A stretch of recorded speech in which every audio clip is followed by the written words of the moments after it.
आपके लिए योगिनी एकादशी की व्रत कथा लेकर आए हैं। एक समय भगवान श्री कृष्ण और महाराज युधिष्ठिर के बीच एक अत्यंत महत्वपूर्ण संवाद हो रहा था।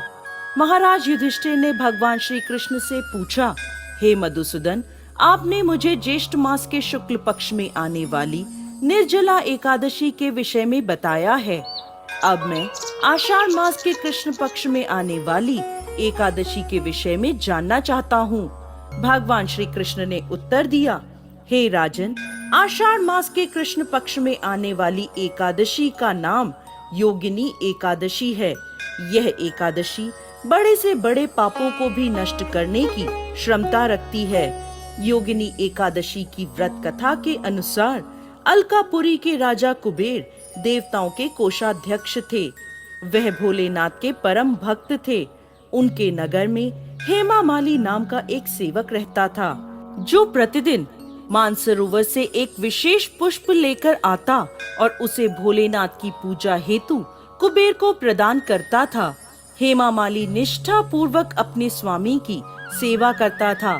कुबेर भी उससे बहुत प्रसन्न रहते थे। इसी सेवक हेमामाली की पत्नी बहुत सुंदर थी, जिसका नाम विशालाक्षी था। हेमामाली अपनी पत्नी के प्रति बहुत आसक्त था।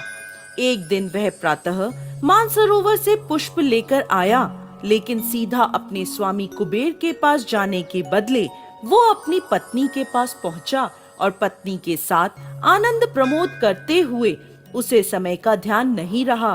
दूसरी तरफ राजा कुबेर भोलेनाथ की पूजा के लिए पुष्प की प्रतीक्षा करते रहे। प्रतीक्षा करते करते 6 घंटे का समय बीत गया।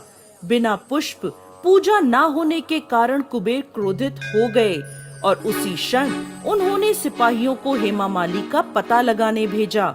हेमामाली के घर जाकर सिपाहियों ने देखा कि वो अपनी पत्नी के साथ रमण कर रहा है। सिपाहियों ने यह सूचना तुरंत जाकर राजा कुबेर को दी। फिर क्या था, राजा कुबेर के धैर्य के सारे बांध टूट गए। दूसरी तरफ जब हेमामाली को समय का भान हुआ तो अपनी भूल का प्रायश्चित करने के लिए वो राजा कुबेर के पास पहुंच गया। वो भय से कांप रहा था। हाथ जोड़कर कुबेर के समक्ष वो खड़ा हो गया और क्षमा याचना करने लगा। लेकिन कुबेर अत्यंत रोष में बोले, हे मूर्ख, तू महापापी है। अपनी पत्नी के प्रति आसक्ति के कारण आज तुमने मेरे आराध्य देव भोलेनाथ के प्रति अपराध किया है। इसलिए मैं तुम्हें श्राप देता हूँ। इसी क्षण तुम्हारा पतन हो जाए, तुम्हारा संपूर्ण शरीर कोढ़ से ग्रस्त हो जाए।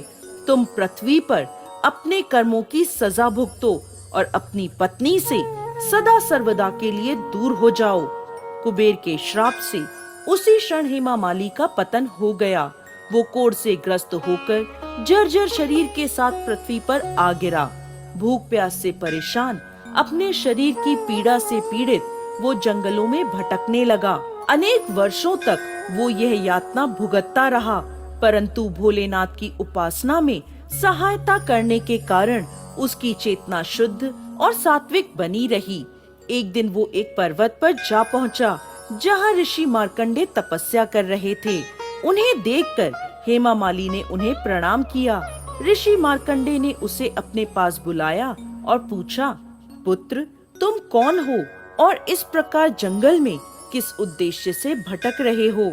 हेमामाली ने अपने जीवन की सारी पीड़ा ऋषि मार्कंडे को सुना दी और अंत में हाथ जोड़कर बोला, हे ऋषिवर, मेरे कुछ पुण्य कर्म थे जिनके कारण मुझे आपके दर्शन प्राप्त हुए हैं। कृपा आप मुझे इस पाप से मुक्त होने का मार्ग दिखाएं। हेमामाली की प्रार्थना सुन ऋषि मार्कंडे बोले, आने वाले आषाढ़ मास के कृष्ण पक्ष में योगिनी एकादशी आएगी।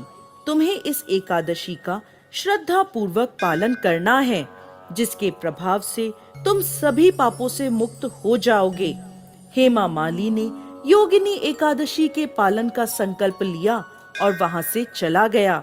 आषाढ़ मास में उसने योगिनी एकादशी का श्रद्धा और नियम पूर्वक पालन किया।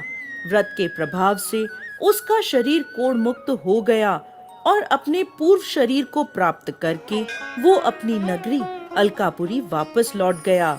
आगे भगवान श्री कृष्ण कहते हैं, हे धर्मराज युधिष्ठिर, जो व्यक्ति योगिनी एकादशी के व्रत का पालन करता है उसे 88,000 ब्राह्मणों को भोजन कराने का पुण्य फल प्राप्त होता है।